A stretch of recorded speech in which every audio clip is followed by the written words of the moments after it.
Vitamin D content കുറവുള്ള കുട്ടികൾക്ക് നമുക്ക് ഈ ഒരു ബ്രേക്ക്ഫാസ്റ്റ് കൊടുക്കുന്നത് നല്ലതാണ് കേട്ടോ. ഈവനിങ് സ്നാക്കായിട്ടും ബ്രേക്ക്ഫാസ്റ്റ് ആയിട്ടും ഒക്കെ കൊടുക്കാൻ പറ്റുന്നതാണ്. ഒരു ബൗളിലേക്ക് കുറച്ച് ക്യാരറ്റ്, കാബേജ്, സവാള, മല്ലിയില, കുരുമുളക് പൊടി, 2-3 സ്പൂൺ മയോണൈസും കൂടെ ചേർത്തിട്ട് നന്നായിട്ടൊന്ന് മിക്സ് ചെയ്തെടുക്കാം. അതിനുശേഷം ഒരു ബ്രെഡ് എടുത്തിട്ട് അതിൻ്റെ മുകളിലായിട്ട് ഈ ഒരു ഫില്ലിങ് നന്നായിട്ടൊന്ന് പുരട്ടി കൊടുക്കുക. പിന്നെ നമ്മളിതിലേക്ക് ചേർക്കുന്നത് മൊസറല്ല ചീസാണ്.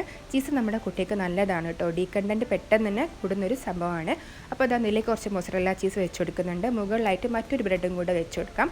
പിന്നെ ഒരു ചെറിയൊരു സ്ലൈസ് ചീസ് എടുത്തിട്ടുണ്ട്. പിന്നെ കുറച്ച് ഒറിഗാനോ ഒന്ന് സ്പ്രെഡ് ചെയ്ത് കൊടുക്കുക. ചില്ലി ഫ്ലെക്സ് കുട്ടിക്ക് പറ്റുമെങ്കിൽ അത് ചേർത്ത് കൊടുക്കുക. എൻ്റെ മോന് പറ്റാത്തതുകൊണ്ട് ഞാൻ കുറച്ച് പപ്രിക്ക പൗഡറും പിന്നെ കുറച്ച് മല്ലിയിലും കൂടെ വെച്ച് കൊടുത്തിട്ടുണ്ട്. ഒരു പാനിൽ കുറച്ച് ബട്ടർ ഇട്ടിട്ട് ഈ ഒരു ബ്രെഡ് അതിലേക്ക് വെച്ചിട്ട് ഒരു മിനിറ്റ് മാത്രം ഒന്ന് ലോ ഫ്ലെയിമിൽ ഒന്ന് അത് കുക്ക് ചെയ്തെടുക്കുക. അപ്പോൾ നമ്മുടെ ബ്രെഡ് സാൻഡ്വിച്ച് ഇവിടെ റെഡി ആയിട്ടുണ്ട് കേട്ടോ. ചീസി ആയിട്ടുള്ള ഒരു സാൻഡ്വിച്ചാണ്. കുട്ടിക്ക് വളരെ പെട്ടെന്ന് തയ്യാറാക്കി കൊടുക്കാനും പറ്റും. അവർ കൂടുതൽ ഇഷ്ടമാവുകയും ചെയ്യും. ഡി കണ്ടൻറ്റ് കൂടുതലാവുകയും ചെയ്യും. അപ്പോൾ ഈ ഒരു സ്നാക്ക് ഇഷ്ടമായിട്ടുണ്ടെങ്കിൽ ഒന്ന് സപ്പോർട്ട്